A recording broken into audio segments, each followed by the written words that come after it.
Hello and welcome to North Country Matters. My name is Donna Seymour. I'm a member of the St. Lawrence County branch of the American Association of University Women, one of the civic partners for this show. Today we are hosting a candidate conversation with Joe Timmerman, a candidate for District 10 of the St. Lawrence County Board of Legislators. Joining us is Ann Carvill, an education blogger and a resident of District 10. These nonpartisan conversations with candidates ask each candidate to explain his or her positions and ideas. We look forward to a thoughtful and civil discussion of the issues. A reminder to our audience that both candidates for District 10 were invited to appear on North Country Matters, and we'll film that second show a bit later in the month. Joe, welcome to North Country Matters. It's nice to have you here. You are running for a seat on the county legislature. Is this your first time running for anything? This is my first time running for anything. Okay. Yeah. Well, District 10 includes most of the Village of Potsdam, and we actually have a graphic of District 10 to put up on the screen so people will see what parts of the village are included.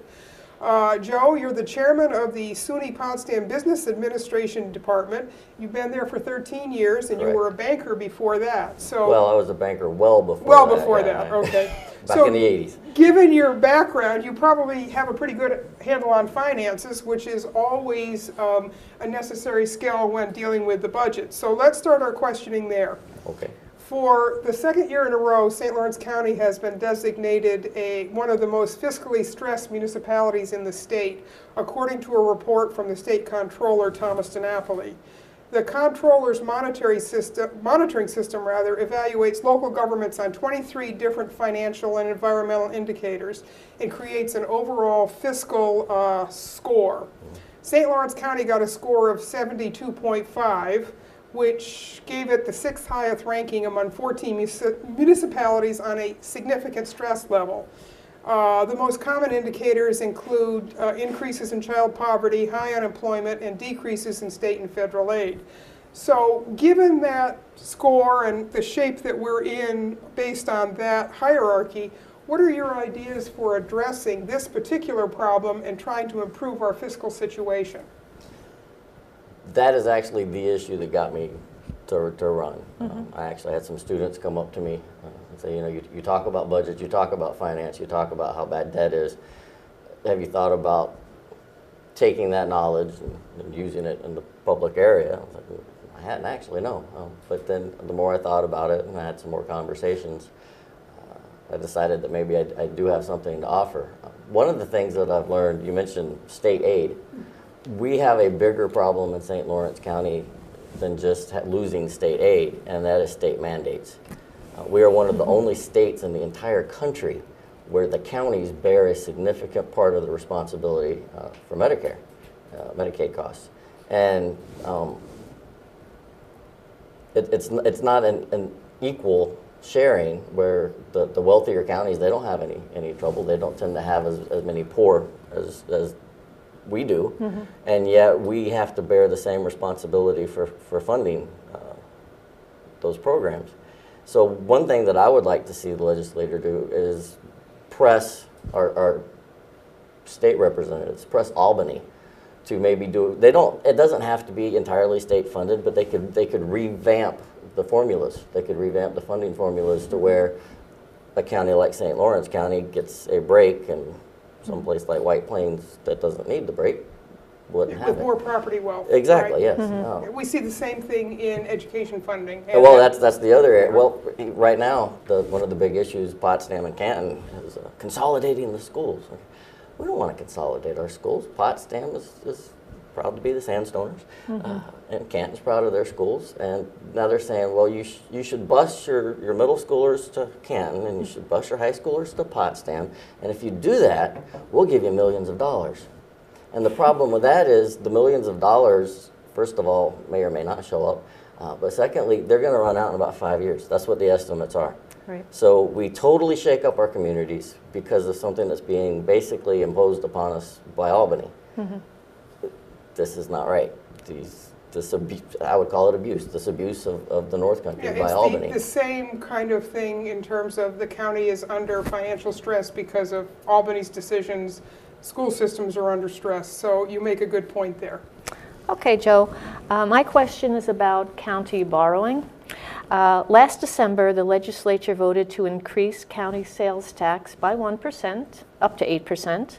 This was supposed to help bring in more revenue, but in fact, sales tax revenues are down, and it may fall by and the county may fall 1.8 million short in sales tax collections this year.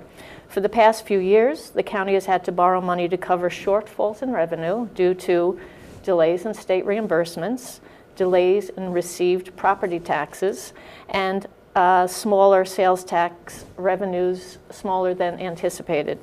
Okay, this reality is reflected in the proposed county budget for next year, which is $2 million less than this year's budget.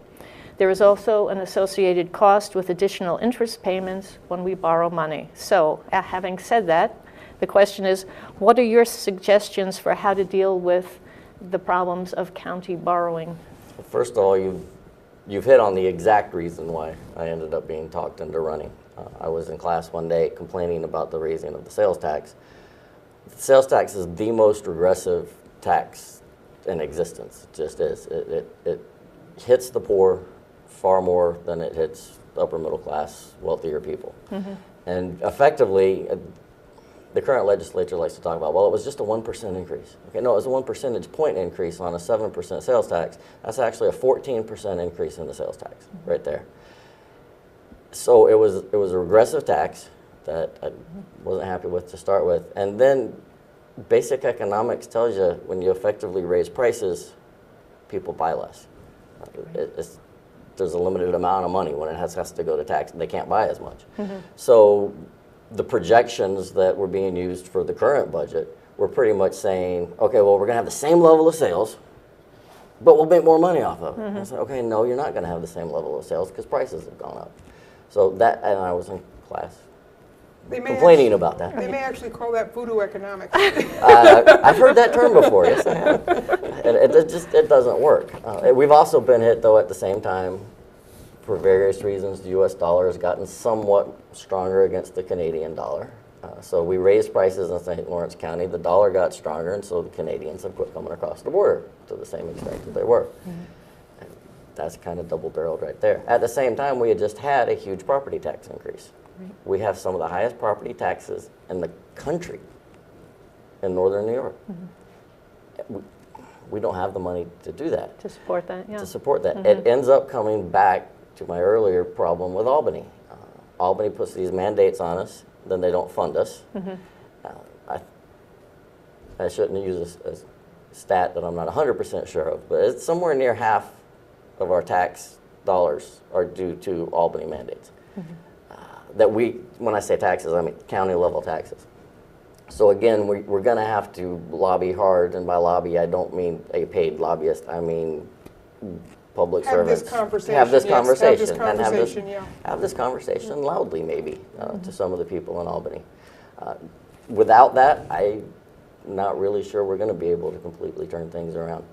Until we get that, there's going to have to be tightening.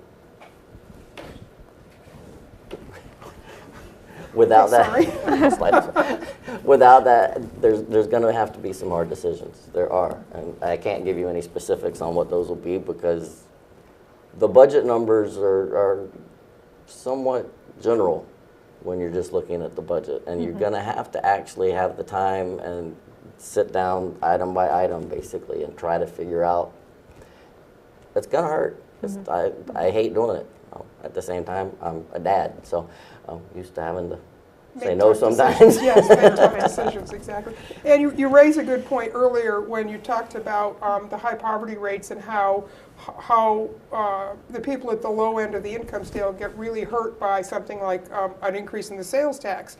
We know that a significant portion of the county budget is devoted to assisting people who are in those tough economic conditions. As you mentioned earlier, New York State is one of 5 states that requires the counties to do the administration of things like Medicaid instead of having the state take care of it. So those are a lot of upfront costs that we have to bear, which we may or may not get paid back. It's certainly not on a timely basis, which is something that has created some of the other problems we've talked about. The county share of the social services budget in 2015 is expected to be about $33 million. It was $30 million in 2013.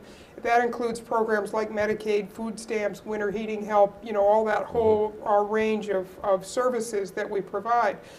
This is a growing problem. Do you have some thoughts about how the county can begin to address it proactively? I'm going to start sounding like a broken record. We can't do it just on our own. That's the definition of being a relatively poor county. We don't have the resources. We live in what I keep being told is a progressive state. In a progressive state, I would like to think that some of the wealthier areas, and we do have some wealthy areas of New York State, funding formulas, that's what it comes down to. The funding formulas need to be changed. It doesn't have to be an across-the-board change. I know that the governor is not currently, anytime this is brought up, it's like, no, that's a non-starter. Okay, well, maybe it's a non-starter statewide, but maybe we can change the formulas to where other counties help out their poorer neighbors. Right, that's an interesting idea.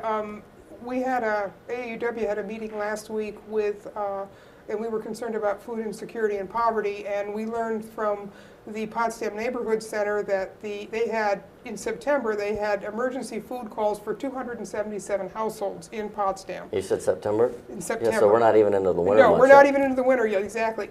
275 children, 402 adults, and 74 senior citizens. September and May, as we know, are months when school is in session, so kids are getting at least one meal at school every day, and the weather's warm, so families aren't juggling the food versus fuel bill. Which one do we pay this time? So I don't know how much information you have personally about the situation that some families are in who are relying for help on food with the neighborhood center, but some politicians around the country and around the state have taken the food stamp challenge, where they actually try to live on a food stamp budget for a week and feed themselves, not much less their family on that. Would that be something that you would be willing to take on as a challenge for yourself, to really understand what these families are going through? In all honesty, no, I wouldn't, especially for my family. For myself, I've got dietary issues to start with, but I don't think you need to do something like that to understand what these people are going through. All you have to do is drive around our county with your eyes open. You can drive around our county with our eyes open and you see what poverty actually looks like. I've got a child right now. Well, all my kids have gone to school in Potsdam. My oldest is in college now, and you see some of the kids that are in the school, and they are clearly not well off. Right. Actually, just talking about my oldest for a minute, he's down at college at Binghamton right now, and he tells people, most of them are from the city areas, or he's like, yeah, I'm from the North Country. And they laugh. They're like, what's that? They don't even know we're here. Yeah. That's a problem. And that's the kind of problem that I think the county government should be trying to scream loudly. Right. We're here. Okay, Joe, on to a healthcare question. Out of the 62 counties in New York State, St. Lawrence County ranks 55th in overall health. Obesity, smoking rates, childhood tooth decay, and colon cancer rates in the North Country are above state averages. What should the county do at the policy level to address the poor health that is being experienced by people in this county? Well, poor health often goes with poverty. It does. They're very closely related. So part of it are the economic things that we've been talking about. We've got a wonderful resource, though, right here. In St. Lawrence County, we've got a community health department at SUNY Potsdam. As a matter of fact, they've just recently got a new master's program. So we've got resources like that we can turn to. Everyone in that program is required to do an internship, and the county, to me, should start making better use of the campuses that are here. They should take better use of, we got this awesome, I've never seen this studio before. We have resources on these colleges that the county could take advantage of. And for that, I would argue the community health educators would be happy to be able to have experience. They're in a great county for doing that. Yeah, in addition to that, of course, we have the nursing program at SUNY Canton, Right, and there's right. physical therapy. Well, that's Clarkson, the Clarkson just Clarkson has recently, yeah. physical therapy as well, and they have the new PA program. So you're right. There are a lot of resources that we have in county that could go towards meeting some of these needs. And you know, when we talked a little bit about people in poverty and with food problems, that's a big part of that. In the county, there are 34 different food pantries, but a lot of them are located in places where there are food deserts. You don't have access to a grocery store with a lot of Right. variety and fresh fruits and vegetables. So addressing, so much of the health problems are also related to just plain diet and lack of a good diet. And that's where the community health educators can Right. come in. I keep saying that, well, it's too expensive to eat healthy, and I don't buy that. You go to McDonald's, and it's not like that's cheap. It's just not good for you. Right. You can buy healthy, fresh produce. We've got farmers markets. We shouldn't have hungry in St. Lawrence County. We're an agricultural center. It's just. So figuring It's a out, distribution issue. yeah, figuring that out is definitely a challenge, but it certainly adds to the burden of the healthcare costs of the county for poor folks if they come in with issues that are related to diet and to nutrition and lack of exercise. Yeah, exactly. So let's switch just a little bit now and talk about energy use and a little bit about climate change. One of the things that we've seen in the last few years is, and we can argue all day about whether it's man-made or it's not man-made, but we're seeing more extreme weather events. I think we all remember what we went through last winter in terms of ice, exactly. And very cold and ice. Yes, and so we know people are struggling with their fuel bills and. Well, along with that, again, I'm fairly certain about this. We're one of the few areas in the state we actually apply the sales tax.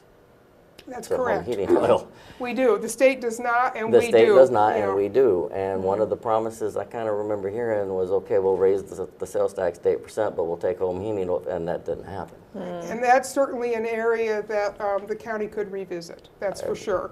And it would be a place to revisit it that would make a huge difference at the bottom of the income Right. ladder in a big hurry. But one of the things that we do know is that St. Lawrence County has a big stock of older and substandard housing. Yes. And the New York State Weatherization Assistance Program is actually the largest residential program in the country. Household energy use reductions and savings can be significant when you can get in and do some rehabbing of some of these older structures and tighten them up. According to national figures, weatherized households are seeing savings that can be anywhere from $250 to $500 a year annually. Assemblywoman Russell has suggested that might be an effective way to help reduce some of the costs and the energy consumption, is if we could do more with the home weatherization project, especially for our low-income families. Do you agree? And if so, where do you think the legislature could find ways to expand that program? I agree 100%. Being more energy efficient not only just makes sense from an environmental standpoint, but once again, we're talking about relatively poor people. So if you can cut their electricity bills, their heating bills, you're directly benefiting them. Right. Again, though, St. Lawrence County doesn't have the money, and Albany does. The federal government has programs. I get a little bit frustrated that we're currently sitting at $17.5 trillion of federal debt, and we're still talking about, can we winterize our homes up here? There's a crime. Slightly misplaced priority. A little bit. Yeah, great. Okay, on to an infrastructure question, Joe. The county has put off dealing with significant infrastructure needs for many years now. According to a recent County Highway Department report, St. Lawrence County would need to spend $285 million over the next decade in order to fix its deficient bridges, roads, and culverts. That is $53 million more than the proposed county budget for 2015. The St. Lawrence County Highway Committee chairman said, "This is not a new problem. It's been going on for the past 20 years. At least. Obviously, manpower is required, resources, and money to do the work that needs to be done. What, in your opinion, can be done, and how high on your priority list is dealing with infrastructure repair?" To me, infrastructure is one of the main purposes of government. And again, I get back, we got 17.5 trillion in debt. I really would like to know what we built with it, because I don't think we built anything with it.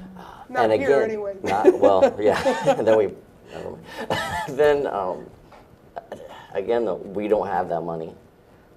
But last time I checked, we pay really high gas prices, and part of that gas price is a tax that's supposed to be going to fund highways and bridges and roads.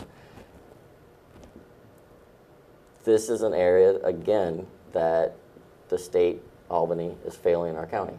And we need people that are going to hold Albany as accountable as we can hold them from up here.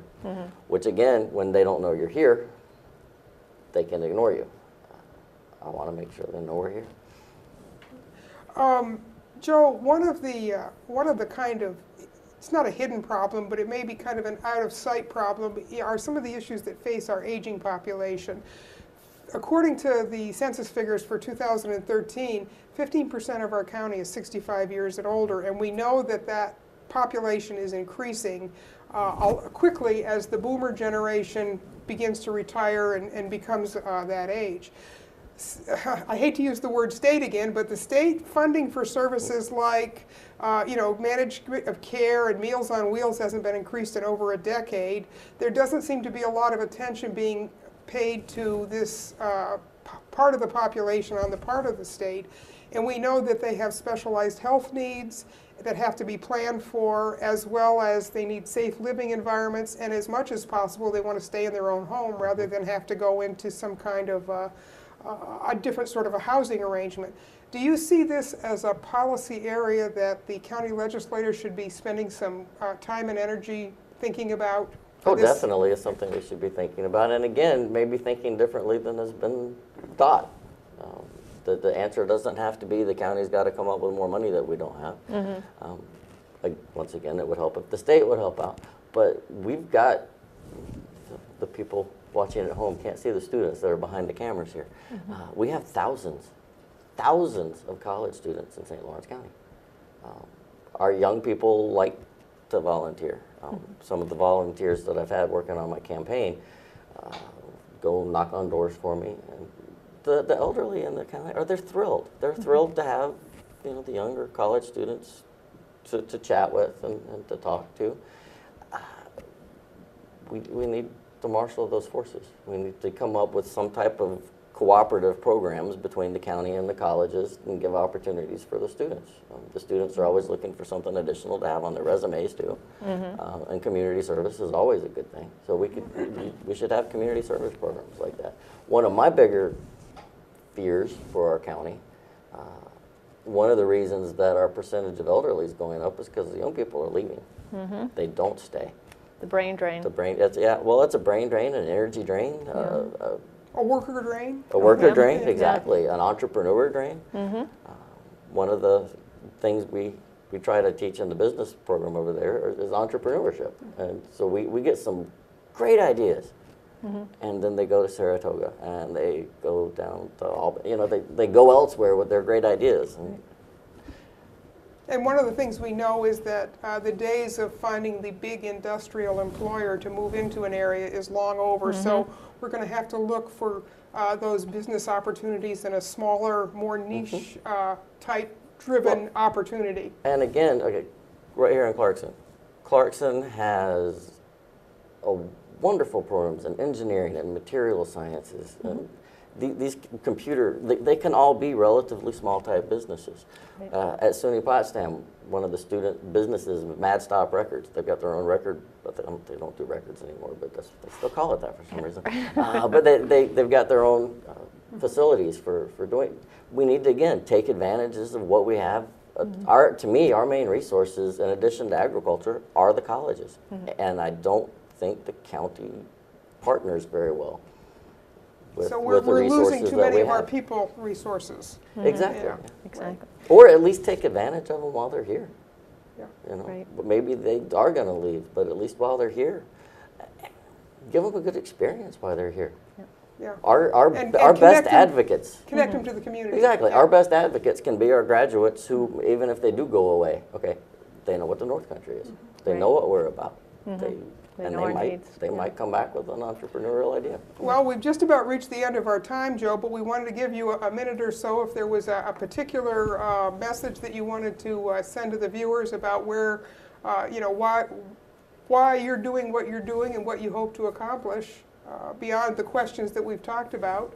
Please do. Like I said, I've never been a politician. I've never thought about running for office. The reason I'm doing it, I was talked into it by some of my students who said, Those young people. Those young people, that's those young people, yeah. I try real hard not to call them kids, because I swore I never would, but it's hard not to sometimes. The young people, I like that. And they just had an energy about them and an interest in, okay, these are the ideas that you've been giving us, this is the way that you talk, can you do it? And so I don't know that one person can fix the economy of St. Lawrence County. One person can actually even make that big a difference with the budget situation that we have. I am offering what I can do. I'm offering the finance background that I do have, the economic understanding that I do have, the caring about the elderly that I do have, and my desire to keep some young people here and grow our county. Right. So that's why I'm running. Great. Thank you Thanks. and good luck. A reminder to our viewers to be sure to be that you are registered to vote. Find out as much as you can about the candidates that you'll be voting for, and then be sure to vote on November 4th. Our time is up, thank you. These conversations are a production of North Country Matters, produced here in the studios of WCKN on the campus of Clarkson University. This show is a civic collaboration between the St. Lawrence County branch of the American Association of University Women, the St. Lawrence County League of Women Voters, and the Communications and Media Department here at Clarkson University. Until next time, remember, our North Country matters.